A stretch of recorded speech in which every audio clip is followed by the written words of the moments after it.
Saudara-saudari, marilah kita mendengarkan renungan dengan judul Pesta Santo Bartolomeus Rasul, yang berdasarkan pada Injil Yohanes bab 1 ayat 48 dan 49. Kata Natanael kepada Yesus, "Bagaimana engkau mengenal aku?" Jawab Yesus kepadanya, "Sebelum Filipus memanggil engkau, aku telah melihat engkau di bawah pohon ara."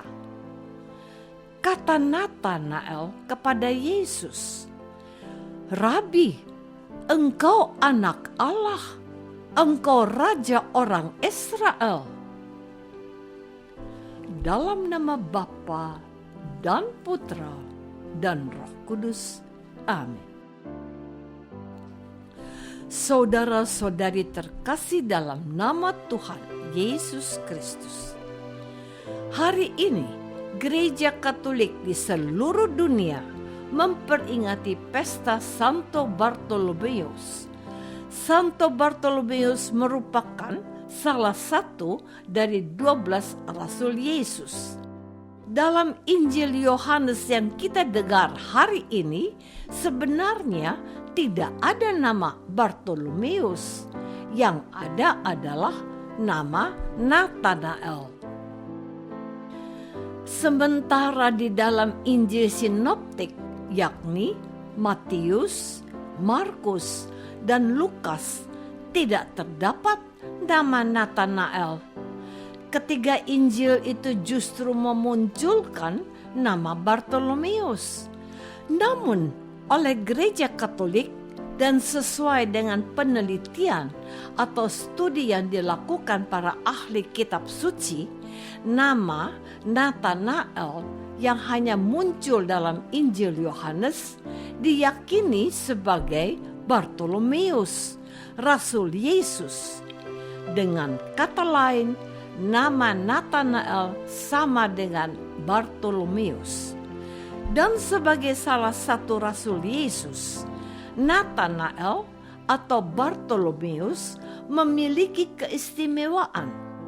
Dari 12 Rasul, Bartolomeuslah satu-satunya Rasul yang dipuji oleh Yesus karena ketulusannya. Pada waktu Rasul Filipus membawa Bartolomeus kepada Yesus, tanpa sungkan Yesus menyebut Bartolomeus sebagai orang Israel yang sejati. Bartolomeus tidak memiliki sifat palsu atau pura-pura. Saudara-saudari terkasih, pujian yang disampaikan oleh Yesus terhadap Rasul Bartolomeus tentu membuat Bartolomeus terkejut. Sebab Bartolomeus sendiri belum pernah bertemu dengan Tuhan Yesus. Oleh karena itu, menjadi sebuah pertanyaan besar dalam diri Bartolomeus. Bagaimana Tuhan Yesus bisa mengenal dirinya? Bagaimana Yesus bisa mengetahui kalau Bartolomeus sebagai orang Israel yang sejati, yang tidak memiliki kepalsuan atau kepura-puraan dalam dirinya? Namun, justru hal inilah yang menjadi awal dari perubahan besar yang dialami oleh Rasul Bartolomeus. Sebab sebelum bertemu dengan Tuhan Yesus, Bartolomeus sempat ragu-ragu, atau lebih tepat malahan merendahkan Yesus. Pada waktu Filipus mau memperkenalkan Yesus kepada Bartolomeus atau Natanael, Natanael justru bertanya, "Mungkinkah sesuatu yang baik datang dari Nazaret?" Inilah pertanyaan dari Rasul Natanael yang berisi sindiran sekaligus merendahkan asal-usul Yesus sebagai orang Nazaret. Dengan berkata demikian, Natanael juga telah menempatkan diri lebih baik dari Yesus. Saudara-saudari terkasih, kita semua mengetahui bahwa pada akhirnya Bartolomeus berubah secara drastis dan luar biasa. Jikalau sebelumnya Bartolomeus merendahkan Yesus, tetapi sesudah Bartolomeus bertemu langsung dengan Tuhan Yesus, Bartolomeus dengan lantang mengatakan bahwa Yesus adalah Rabi, Anak Allah, Raja orang Israel. Pengakuan bahwa Yesus Rabi atau Guru dan sebagai Anak Allah artinya pribadi yang datang dari Allah dan Yesus sebagai Raja orang Israel menunjukkan bahwa Bartolomeus telah menerima dan mengakui Yesus sebagai utusan Allah yang telah lama dinantikan oleh orang-orang Israel. Bartolomeus tidak lagi memandang rendah kepada Yesus, sebab ternyata Yesus bukanlah manusia yang biasa. Yesus bahkan mengetahui siapakah Bartolomeus yang sesungguhnya. Dan inilah kunci atau awal dari perubahan sikap dan kehidupan Bartolomeus. Bahkan Yesus sendiri menjanjikan bahwa Bartolomeus akan melihat hal-hal yang lebih besar. Yesus juga berkata kepada Bartolomeus bahwa dia akan melihat langit terbuka dan malaikat-malaikat Allah turun naik kepada Yesus, Anak Manusia. Perkataan Tuhan Yesus yang terakhir ini menegaskan bahwa malaikat Allah pun tunduk dan patuh kepada Yesus. Saudara-saudari terkasih, pertemuan antara manusia dengan Yesus membawa perubahan ke arah yang baik.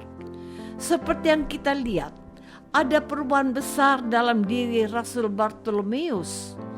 Bartolomeus yang awalnya merendahkan Yesus berubah menjadi orang yang mau menerima dan mengakui Yesus sebagai Tuhan dan Juru Selamat.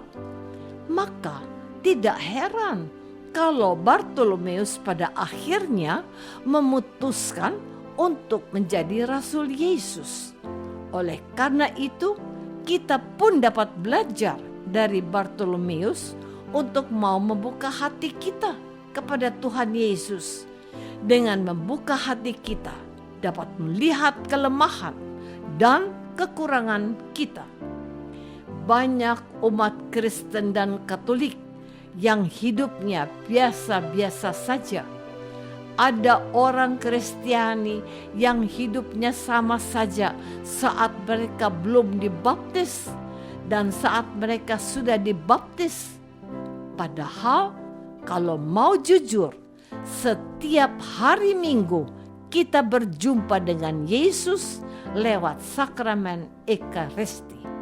Saat perayaan Ekaristi, kita menerima hosti, tubuh Yesus.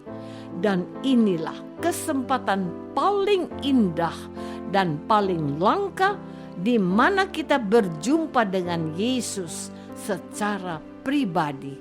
Sama seperti dulu yang dialami Bartolomeus. Apakah perjumpaan kita dengan Tuhan Yesus telah membawa perubahan ke arah yang baik seperti yang dilakukan Bartolomeus? Marilah kita berdoa. Tuhan Yesus Kristus, Engkau memuji Bartolomeus sebagai orang Israel sejati. Namun, pujian yang Engkau berikan tak membuat Bartolomeus sombong. Sebaliknya, Bartolomeus bertobat dengan menyerahkan diri menjadi rasulmu. berilah kami rahmat-Mu agar membuka hati dan bertobat. Doa ini kami persembahkan dalam nama-Mu, Tuhan dan pengantara kami. Amin. Semoga kita semua selalu dinaungi dan dibimbing oleh berkat Allah yang Maha Kuasa. Dalam nama Bapa dan Putra dan Roh Kudus. Amin.